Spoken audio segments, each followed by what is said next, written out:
الحمدللہ رب العالمین والصلاة والسلام علی محمد وآلہ واصحابہ اجمعین۔ رمضان المبارک کا 5واں روزہ اور چھٹویں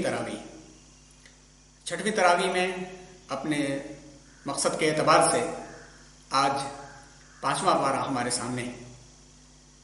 ناظرین، جیسا کہ آپ جانتے ہیں کہ گزشتہ روز چوتھے پارے کو آل عمران میں مکمل کر دیا گیا تھا اور سورہ النساء کو آج کے تذکرے کے لیے چھوڑ دیا گیا تھا۔ سورہ النساء چوتھے پارے سے شروع ہو کر مکمل 5ویں پارے کا احاطہ کرتے ہوئے چھٹے پارے میں مکمل ہوتی ہے۔ اپنی اہمیت کے اعتبار سے اس سورہ کو ایک ساتھ اس کے مقاصد بیان کرنا تھا، اس لیے چوتھا، 5واں اور چھٹے پارے کا آغاز اس میں لے لیا گیا۔ خصوصاً سورہ النساء نوجوانوں کے لیے جن کو شادی کرنے کا وقت آ چکا ہے، یعنی شادی کرنے سے پہلے اگر یوں کہا جائے تو غلط نہیں ہوگا کہ ایک لازمی نصاب ہے۔ کاش شادی سے پہلے منگنی، جوڑے، شادی محل، رقعے، اس کی لزومیت کے بجائے ہم سورہ النساء کی اسٹڈی اور مطالعہ اس کو سمجھتے تو بہت دور تک اور بہت دیر تک اس کے اثرات ہم کو ملتے۔ سورہ النساء ہر ذمہ دار کے لیے ایک فرض نصاب ہے۔ سورہ النساء ہر شادی شدہ مرد کے اور عورت کے لیے ایک فرض نصاب ہے، اور سورہ النساء شادی سے پہلے، نکاح پڑھانے سے پہلے ایک فرض نصاب ہے۔ نساؤن عورت کو کہتے ہیں عربی زبان میں۔ یہ سورہ تقریباً 80% اس کے مضامین عورت کی عزت و عظمت کے ارد گرد گھومتے ہیں۔ یہ سورہ عورت کو وہ مقام عطا کرتی ہے جس مقام تک دوسرے عزم سوچ نہیں سکتے۔ یہ سورہ عورت کو ماں کی حیثیت سے، بیوی کی حیثیت سے، بیٹی کی حیثیت سے اس کے وہ عزت عطا کرتی ہے جس عزت کے لیے سارے عزم ناکام ہو گئے۔ انہوں نے لونڈی بنا کر کے رکھا، انہوں نے غلام بنا کر کے رکھا۔ اللہ رب العزت نے عورت کو جو مقام دیا تھا معاشرے میں، اسلامی سوسائٹی میں، اس سے یکسر غافل ہو کر کے ہم اس بات کا صرف اور صرف اتنا ہی دعویٰ کرتے ہیں کہ الرجال قوامون علی النساء، اور ترجمہ یوں کرتے ہیں کہ مرد عورتوں پہ حاکم ہے۔ ارے یہ ترجمے تو عیسائیت میں تھے، یہ ترجمے تو دوسرے مذاہب میں تھے۔ سورہ نساء کی یہ آیت ہے۔ آئیے اس سورہ نساء کو اس تناظر میں ہم سمجھنے کی کوشش کرتے ہیں اور رمضان المبارک کے ایک لازمی نصاب بنا کر کے قرآن مجید کے اوراق میں غور و فکر کریں اور غور و فکر کر کے صحیح نہج کو پانے والے بنیں۔ سورہ نساء مدینہ منورہ میں نازل ہونے والی سورہ ہے۔ یہ سن 4 اور سن 6 اور 7 ہجری کے درمیان میں نازل ہوئی۔ 167 آیتیں اس کے اندر ہیں۔ مضامین جیسا کہ ابھی آپ کے سامنے تلخیص میں بیان کیا گیا کہ اسلامی سوسائٹی کے نظام کو سورہ بقرہ میں شروع کیا گیا تھا۔ سورہ آل عمران میں مزید غم کے عالم میں، خوشی کے عالم میں اتحاد کی جو بات کہی گئی تھی اسے دہرایا گیا۔ اب اس کے اندر چند پابندیاں عائد کی گئی، خاندان کی تنظیم کے بارے میں بتایا گیا۔ خاص طور پر سورہ غزوہ احد کے بعد جو یہ 70 اور 74 لوگ شہید ہوئے تو ان کی وراثت کا معاملہ سامنے آ گیا، ان کے بچے، ان کے یتیموں کا معاملہ سامنے آ گیا۔ تو اس طرح سے ایک سوسائٹی کی تشکیل گویا ایک قوانین کے ساتھ سورہ نساء کے اندر مزید لائی گئی کہ اس کے اندر چند پابندیاں لازم کی گئیں۔ معاشرے میں عورت اور مرد کے تعلقات کی حد بندی کی گئی، یتیموں کے حقوق کے بارے میں بتایا گیا، ضابطہ وراثت کا متعین کیا گیا، تعزیری قانون بنایا گیا، شراب کے تعلق سے کچھ پابندیاں احکام عائد کی گئیں، اور اسی طرح سے طہارت اور پاکیزگی کے احکامات دیے گئے، اور مسلمانوں کو یہ بتایا گیا کہ ایک صالح انسان کا طرز عمل خدا کے بندوں کے ساتھ کس طرح سے ہوتا ہے۔ اسی طرح سے اجتماعی نظام مسلمانوں کے اندر ایک ڈسپلن قائم کرنے کے لیے قوانین دیے گئے کہ اولی الامر کو کس طرح سے فالو کرنا ہے، کس طرح سے معاملے کو سامنے رکھنا ہے۔ ایسے ہی منافقین کے بارے میں مزید تذکرہ کیا گیا۔ آئیے مختصراً جائزہ لیتے ہوئے آگے بڑھتے ہیں۔ اور آپ جانتے ہیں کہ سورہ نساء کا آغاز ہوتا ہے ایک خطاب کے ساتھ، اور یہ خطاب عام طور پر نکاح کے خطبوں میں ہم سن کے خاموش ہو جاتے ہیں۔ حالانکہ اس وقت بھی یہ خطاب اس لیے کیا جاتا ہے تاکہ موجود حاضرین اور خاص طور پر جن کا نکاح ہو رہا ہے وہ آگے کی زندگی میں اپنے عمل کو سدھارنے والے بن جائے۔ آغاز ہوتا ہے بسم اللہ الرحمن الرحیم، یا ایھا الناس اتقوا ربکم الذی خلقکم من نفس واحدۃ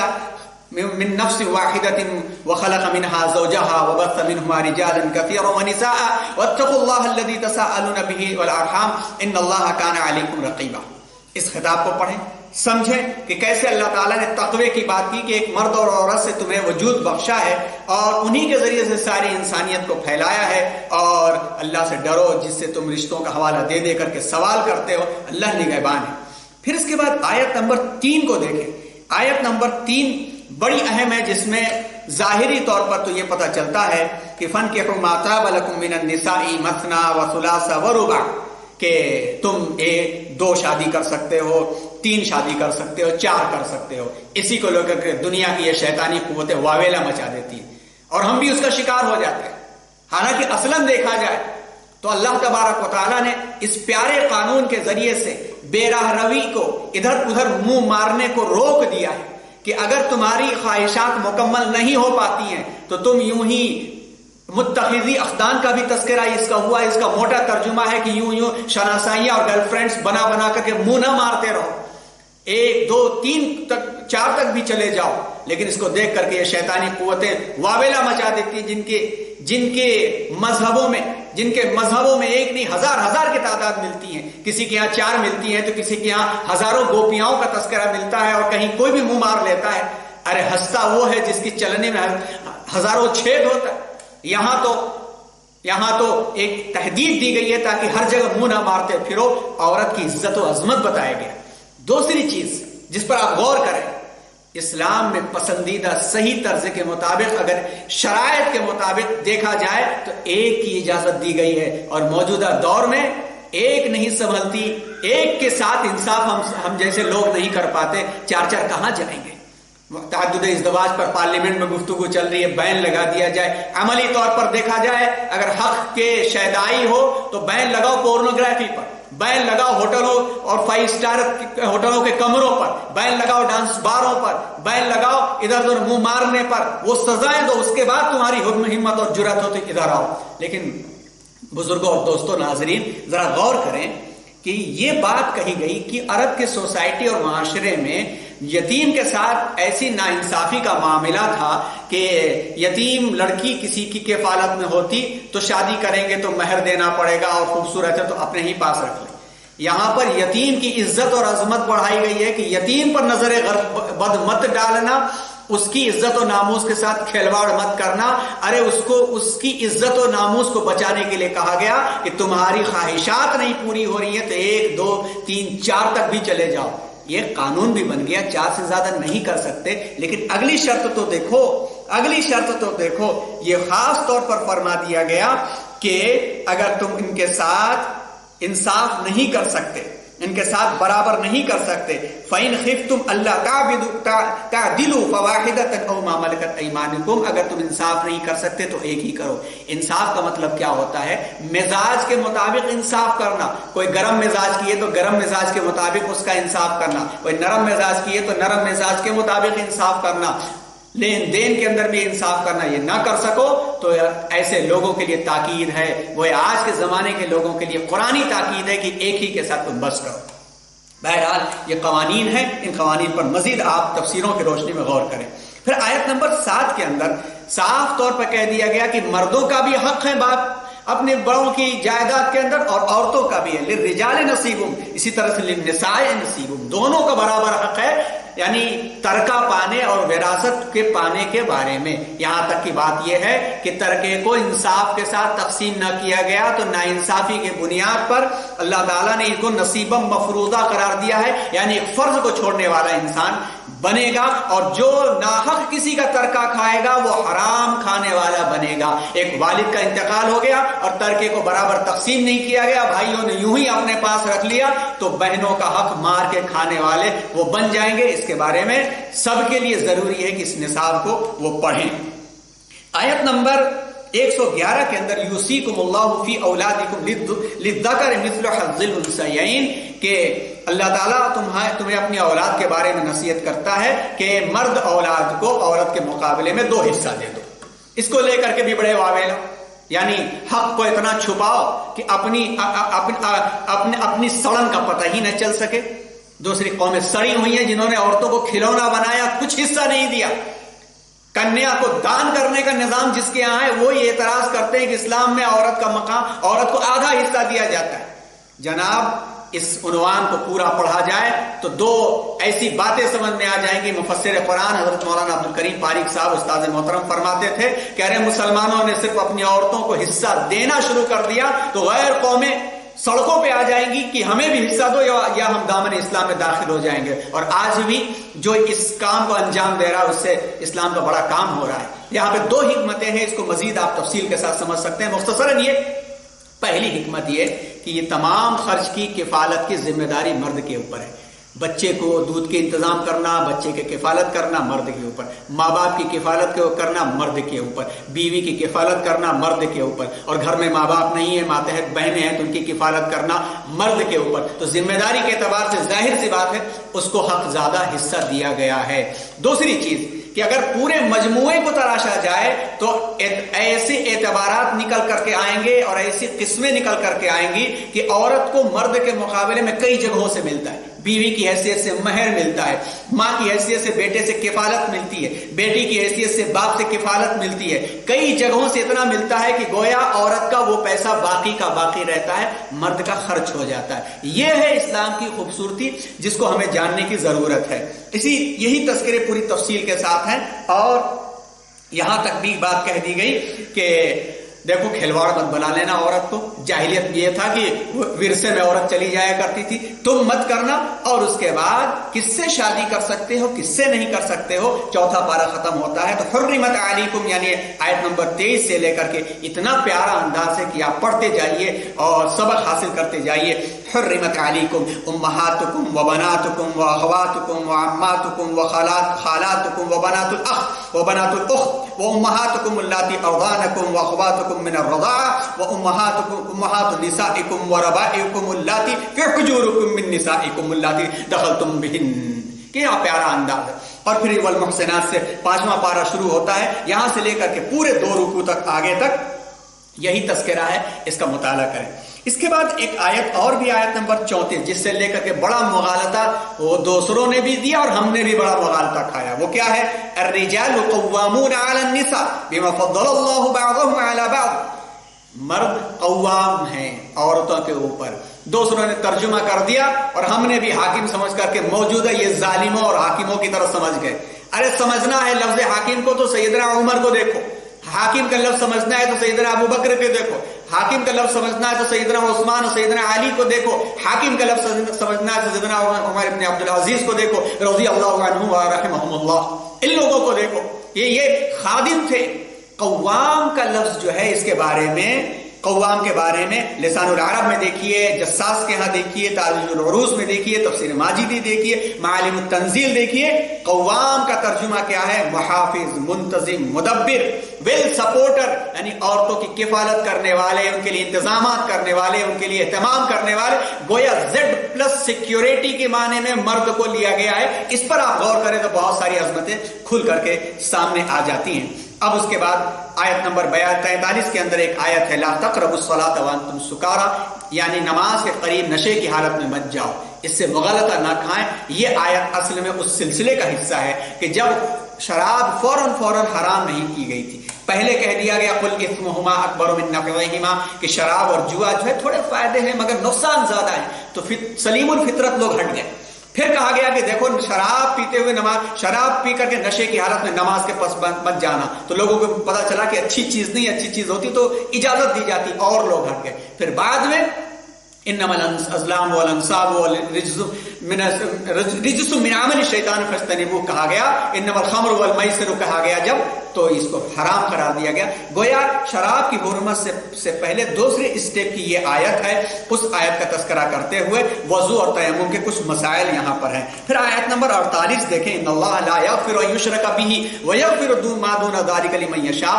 اللہ شرک کو نہیں معاف کرے گا, اللہ گناہوں کو معاف کر دے گا, فسق کو معاف کر دے گا, مگر غداری کو نہیں معاف کرے گا. شرک اللہ کے ساتھ غداری ہے, کھلانے والا پلانے والا وہ, مگر اس کو چھوڑ کر کے دوسروں کے سامنے سجدہ کرو. چھوٹے سے چھوٹے شرک کو معاف کرنے والا نہیں ہے. اس لیے توحید کے اوپر بہت زیادہ زور دینے کی ضرورت ہوتی ہے کہ کچھ نہیں لے کر کے آئے, توحید لے کر کے آئے تو پھر انشاءاللہ اللہ رب العزت سے امید ہے کہ وہ بخش دے گا. لیکن شرک کو اللہ تعالیٰ کبھی معاف نہیں کرتے ہیں. اور آیت نمبر 59 کو دیکھیے, اسلامی نظام کو منظم کرنے کے لیے کہا گیا کہ فالوورشپ سکھائی گئی. یہاں پر یہ فالوورشپ اس لیے سکھائی گئی تاکہ ہر شخص قائد نہیں بن سکتا. ایک معاملے میں میں قائد ہوں تو دوسرے معاملے میں میری قیادت نہیں چل سکتی, مجھے فالوور بننا پڑے گا. قرآن کا علم اللہ نے تھوڑا سا اگر دیا, اگر لیڈنگ ہم کر رہے ہیں تو ہمیں میڈیکل کا علم اللہ نے نہیں دیا تو میڈیکل میں مجھے فالوور بننا پڑے گا. تو ہر شخص کہیں نہ کہیں قائد ہے, کہیں نہ کہیں مقتدی ہے. اور اس چیز کو فالوورشپ اپنے ہم درست کر لیں تو بھی معاملہ درست ہو جاتا ہے. وہ یہ ہے, یا ایھا الذین آمنوا اطیعوا اللہ واطیعوا الرسول. اللہ کی اطاعت کر لو, اللہ کے رسول کی اطاعت کر لو, ان کی قیادت قبول کر لو, فالوور بن جاؤ ان کے. اس کے علاوہ اولی الامر منکم, اگر حاکم اللہ اور رسول والا ہے تو اس کی بات کو مان لو. ورنہ تمہارے محلے اور آس پاس کے اندر تمہارے کاز کے لیے جو لوگ بھی آگے بڑھ رہے ہیں, کام کر رہے ہیں, ان کی اقتدا کر لو. علماء ہیں, فقہاء ہیں, ائمہ ہیں, جو اللہ اور رسول کے فالوور ہیں, ان کو تم مان لو. اولی الامر منکم فإن تنازعتم فی شیء فردوہ الی اللہ والرسول. کسی معاملے میں الجھ جاؤ, کشمکش ہو جائے تو اپنے سے مت حل کرنا, اللہ اور رسول کے فیصلوں کی روشنی میں حل کرنا. اور تمہارے پاس اگر اللہ پر ایمان اور آخرت پر ایمان ہے, اور اگر دوسری راہ اختیار کر رہے ہو, اپنی لڑائیاں دوسری جگہ حل کر رہے ہو, جس کا مطلب یہ ہے کہ اللہ پر ایمان اور آخرت پر ایمان تمہارا کمزور ہو چکا ہے. ذالک خیر و احسن تأویلا, بہترین راستہ یہی ہے, اسی کے اندر خیر ہے. اسی طرح سے یہ تذکرے آگے بڑھتے ہوئے معاملہ پہنچتا ہے آیت نمبر 69 پر. صراط الذین انعمت علیہم, ہم نے مانگا تھا وہاں, اللہ کا جواب ہے من یطیع اللہ والرسول, جو اللہ اور رسول کی اطاعت کرے گا, فاولئک مع الذین انعم اللہ علیہم, تو ان کے ساتھ ہوگا جن پر اللہ نے انعام کیا. وہاں مانگا تھا اللہ ہمیں ان لوگوں کا راستہ عطا فرما جن پر انعام ہوا. یہاں اللہ فرما رہے ہیں کہ انعام حاصل کرنے والے کون ہیں؟ نبیین ہیں, صدیقین ہیں, شہداء ہیں, صالحین ہیں, اور ان کا ساتھ رہنا ہی بہت سب سے بہتر ساتھ ہے. کس کو ملے گا؟ اللہ اور رسول کی اطاعت کرنے والے کو ملے گا. اور یہ تذکرے آگے بڑھتے ہوئے یہاں تک پہنچتے ہیں کہ آیت نمبر 82 میں اللہ فرما دیتے ہیں فلا یتدبرون القرآن, کیا قرآن پر تدبر نہیں کرتے, کیا سوچتے نہیں, بس یوں ہی اٹھایا اور منہ میں آیا جو کہہ دیا. ارے اگر اللہ کے علاوہ کسی سے ہوتا تو بڑا اختلاف اس کے اندر ملتا. اور یہ تذکرے چلتے ہوئے وصیتیں نصیحتیں چلتی ہوئی آگے بڑھتی ہیں, اور اس کے بعد نماز کا تذکرہ آتا ہے اور قرآن کا تذکرہ آتا ہے. اور پھر سے اللہ تعالیٰ آیت نمبر 116 میں یہ ارشاد فرما دیتے ہیں ان اللہ لا یغفر ان یشرک بہ ویغفر ما دون ذلک لمن یشاء ومن یشرک باللہ فقد ضل ضلالا بعیدا. اللہ شرک کو نہیں بخشے گا, اس کے علاوہ جو چاہے وہ بخش دے. اور جو اللہ سے شرک کر لے گا, اللہ کی ذات میں کسی کو شریک کر لے گا, اللہ کی صفات میں کسی کو شریک کر لے گا, اور کسی کو اللہ کا زلفا بنا دے گا کہ اللہ سے سفارش کرا کے یہ اولاد دے دیں گے, اور اللہ کو چھوڑ کر کسی اور کے سامنے سجدہ کرے گا, تو ضل ضلالا بعیدا, بڑی دور کی گمراہی میں وہ جا پڑے گا. اور پھر تذکرہ ہوتے ہوئے اللہ تبارک و تعالیٰ نے مزید آیتوں کا میں وضاحت کرتے ہوئے آخر سورہ النساء میں 5واں پارہ جب مکمل ہوتا ہے تو پھر ان المنافقین یخادعون اللہ وهو خادعهم, منافقین کا تذکرہ ہے کہ منافقین کہتے کہ اس کے ہماری سوسائٹی کے اندر بھی نفاق جو پنپ رہا ہے, اس نفاق سے سب سے بڑا نقصان ہوا ہے. مسلمانوں کو سب سے بڑا نقصان ان منافقین نے پہنچا ہے, جنہوں نے اپنی تعویلات کے ذریعے سے امت کے سامنے نئے نئے مسائل کو پیش کر کے رکھ دیا ہے, عورت کو الجھا کر کے رکھ دیا ہے. بعض نے عورت کی تعلیم کو یوں بنا دیا کہ عورت کو سلائی کڑھائی سکھا دے, گھر کے اندر پردے والا بنا دو. اللہ تبارک و تعالیٰ نے ایسا ہرگز نہیں کہا. شریعت الاسلام نے ایمان اور یقین اور تعلیم کو یکساں سب کے لیے بنا دیا. بعض نے عورت کو یوں آزادی دے دی کہ ہر جگہ عورت بے پردہ نظر آ جائے, اور پھر بعد میں اس کی تباہی کی ذمہ داری کسی اور کے سر پہ تھوپ دے. یہ نفاق بہت نقصان دہ ہوتا ہے ہر معاشرے کے اندر. اور منافقوں کا معاملہ یہ ہے کہ مذبذبین بین ذالک، ٹمکٹیاں مارتے نہ ادھر کے ہوئے نہ ادھر کے ہوئے، نہ خدا ہی ملا نہ وصال صنم. ان کے بارے میں فرمایا گیا ان المنافقین فی الدرک الاسفل من النار، کہ جہنم کے نچلے ترین حصے میں انہیں ڈالا جائے گا. اللہ ہم سب کو نفاق سے بچائے. آج کے دور میں ظاہری طور پر کسی کو منافق نہیں کہا جا سکتا، کیونکہ حضور اکرم صلی اللہ علیہ وسلم کی موجودگی میں اللہ کے حکم سے نفاق پتہ چل جاتا تھا. لیکن ہم اپنے آپ کو جانچ سکتے ہیں کہ ہم میں نفاق ہے یا نہیں ہے. تو اس کی نشانیاں بتا دی گئی ہیں کہ منافق اس کو کہتے ہیں کہ جب لڑائی ہو جائے تو گالیاں بکے، ویسا خاصم و فجر، غلط گندی گندی باتیں کہیں. معاہدہ کر لے تو معاہدے کے خلاف ہو جائے، پھر جائے. وَإِذَا خَاصَمَ وَإِذَا عَاهَدَ غَدَرَ، اور جب اس کے پاس امانت رکھی جائے تو اس میں خیانت کرے. وَإِذَا اؤْتُمِنَ خَانَ، کہ جب اس میں امانت رکھی جائے تو اس میں وہ خیانت کرے. اس طرح کی نشانیاں ہمارے اندر اگر ہیں تو ہم اپنے آپ سے نکال دیں، اور زبردستی کی چاپلوسی کہ دل میں برائی اور زبان پہ اچھا اس طرح کی چاپلوسیاں نکال دیں، یہ نفاق کی نشانیوں میں سے ہے. پھر چھٹا پارہ شروع ہوتا ہے، اور چھٹے پارے کے اندر تذکرہ جو آتا ہے وہ سیدنا حضرت عیسیٰ علیہ السلام کا آتا ہے کہ وما قتلوه وما صلبوه ولكن شبه لهم وما قتلوه یقینا ورفعه اللہ، کہ سیدنا حضرت عیسیٰ علیہ السلام اللہ کے نبی تھے، اور اللہ تبارک و تعالیٰ نے انہیں آسمان پہ اٹھا لیا، اور انہوں نے نہ تو انہیں قتل کیا نہ تو مصلوب کیا، اللہ نے انہیں اٹھا لیا. اس تذکرے کو سمجھنا ہے تو ایک بہترین کتاب ہے عیسائیت، قرآن اور انجیل کی روشنی میں. اس میں انہی کی کتابوں کے حوالوں سے، بائبل کے حوالوں سے تحقیقات ثابت کی گئی ہیں کہ اللہ تبارک و تعالیٰ نے حضرت عیسیٰ علیہ السلام کو آسمان پہ زندہ اٹھا لیا تھا. قرآن مجید نے یہاں پہ تذکرہ کیا ہے. اور پھر قرآن مجید میں جس کلالہ کا لفظ ہے، عورتوں کے مسائل کا لفظ ہے، اور یہ تمام معاملات ہیں.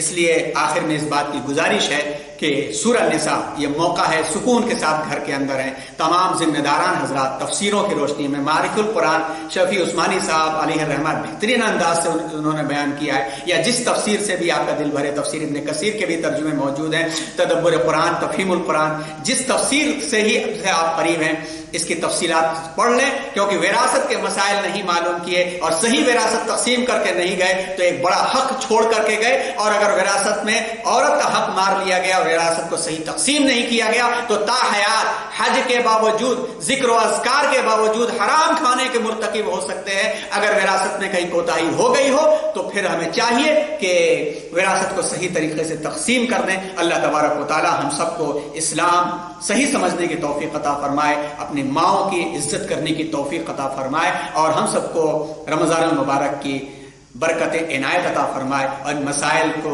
حل کر کے انسانیت کے حق میں رحم فرمائے. ہم توبہ کرتے ہیں، استغفار کرتے ہیں. سبحان اللہ بحمدہ، سبحان اللہ العظیم.